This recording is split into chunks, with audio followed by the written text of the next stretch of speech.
Meus irmãos e minhas irmãs, paz e bem.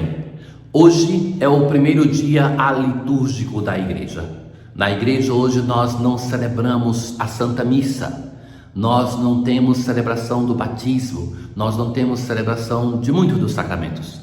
Então é um dia que a igreja está diante do altar desnudado, a contemplar o seu Senhor na glória da sua cruz.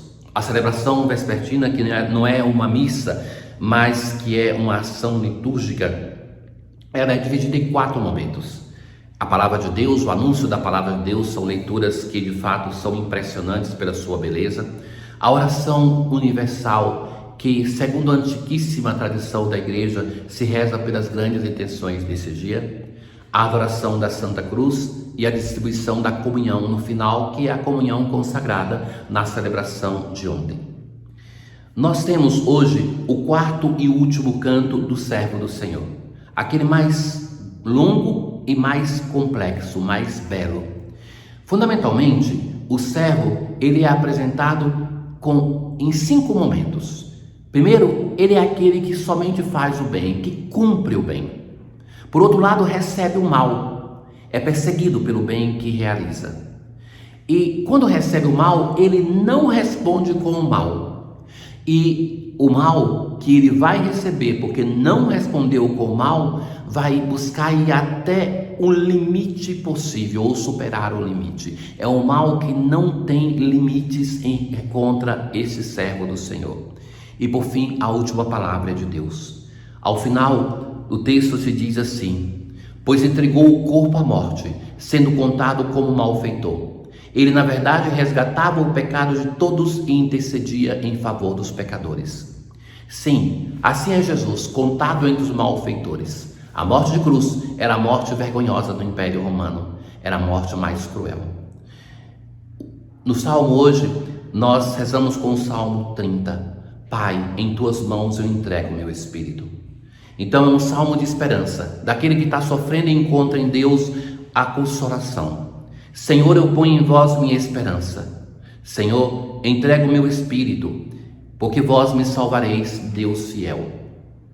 Tornei-me opróbrio do inimigo, o desprezo e zombaria dos vizinhos, e objeto de pavor para os amigos. Fogem de mim os que me veem pela rua. Desfigurado como um leproso, assim vai dizer o texto bíblico. A vós, porém, ó meu Deus, ó meu Senhor, eu me confio, e afirmo que só vós sois o meu Deus. Eu entrego em vossas mãos o meu destino, libertai-me do inimigo e do opressor. Mostrai serena a vossa face ao vosso servo e salvai-me pela vossa compaixão. É no grande momento de sofrimento que o salmista vai confiar a sua causa ao Senhor e vai confiar para que Ele possa intervir. Da carta aos Hebreus nós temos hoje a segunda leitura, que vai mostrar Jesus como sumo sacerdote, não porque é da tribo de Levi, não porque é da casa sacerdotal, porque Jesus não pertence a ela, mas vai ser apresentado na sua dimensão humana de solidariedade com a nossa condição. Temos o sumo sacerdote eminente que entrou do céu, Jesus, o filho de Davi, capaz de se compadecer. Ele mesmo foi provado em tudo como nós, com exceção do pecado. Para conseguirmos misericórdia, Cristo, nos dias de sua vida terrestre, dirigiu preces e súplicas com forte clamor e lágrimas, e foi atendido. Então, Jesus é capaz de se compadecer da nossa fragilidade, porque Ele é frágil como nós, menos no pecado. E é interessante o que diz o texto. Ele dirigiu pedidos e súplicas a Deus e foi atendido. E nós hoje celebramos a sua morte. Então, que atendido foi esse? Então, o Senhor é atendido porque Ele permanece fiel. Se no Getsemane, nos evangelhos sinóticos, Ele vai falar: afasta de mim este cálice, Ele depois vai dizer: mas não se faça a minha vontade, mas a vossa vontade, ó Pai. E Ele foi atendido na medida que Ele foi fiel à vontade de Deus até o fim. Veja nas nossas orações, e isso nos ensina a Sexta-feira Santa, nós muitas vezes rezamos para nos livrarmos dos problemas. E o essencial da nossa oração é para que, em meio aos problemas, eu permaneça fiel à minha fé, ao meu Deus. Então, na leitura da Paixão de hoje, nós escutamos o Domingo de Ramos do Evangelho Sinótico de Lucas, Hoje nós escutamos todos os anos a leitura da Paixão segundo São João. A grande diferença, meus caros, é que a Paixão segundo São João mostra a glória de Jesus. Então, vamos ver algumas diferenças. Jesus, ele é consciente de tudo que está acontecendo.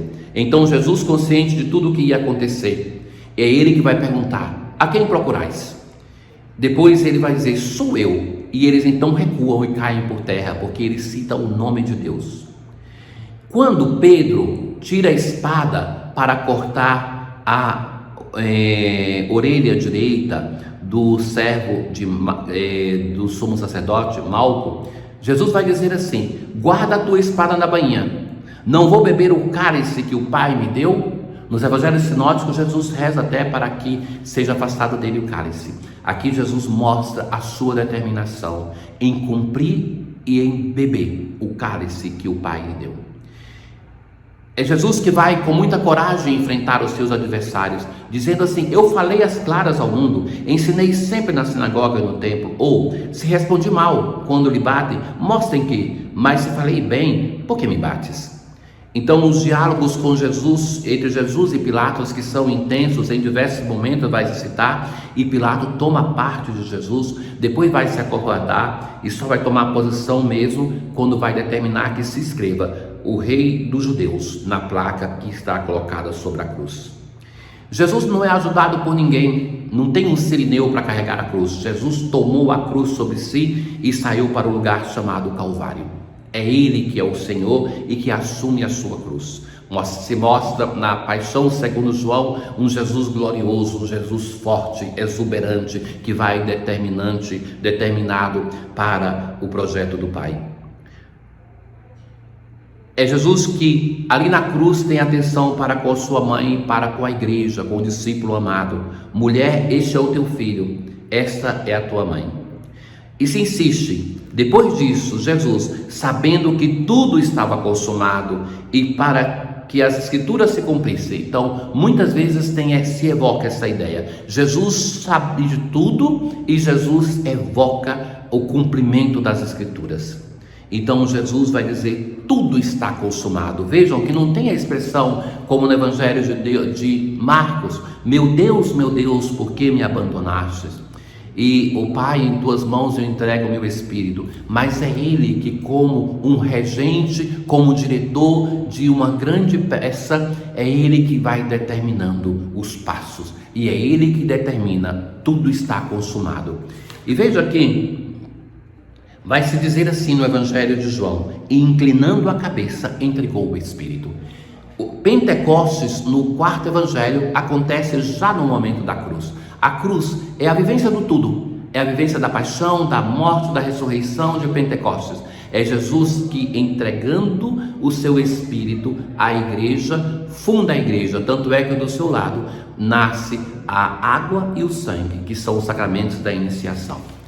Quando São Francisco entra na igreja de São Damião e reza diante do crucificado, é uma cruz que representa, porque as cruzes bizantinas é a representação da cruz segundo o Evangelho de São João.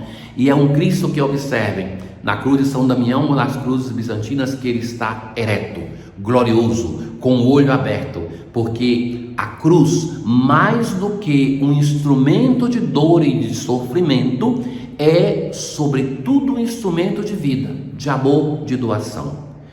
Então, por duas vezes ainda vai se aludir ao fato de que para que se cumprisse as escrituras. Então, no final, Nicodemos levou os 30 quilos de perfume feito de mirra e aloés.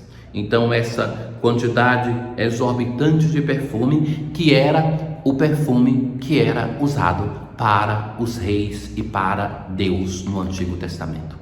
Então, meus irmãos, assim nós temos a celebração da Paixão do Senhor neste dia e somos chamados a entrar de fato no mistério pascal, para que, morrendo com Ele nós possamos ressurgir.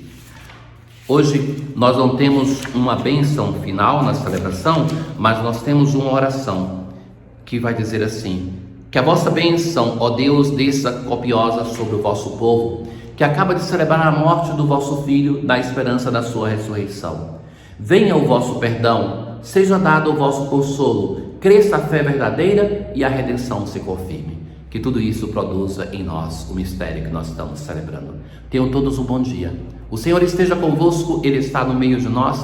Abençoe-vos o Deus Todo-Poderoso, o Pai, o Filho e o Espírito Santo. Paz.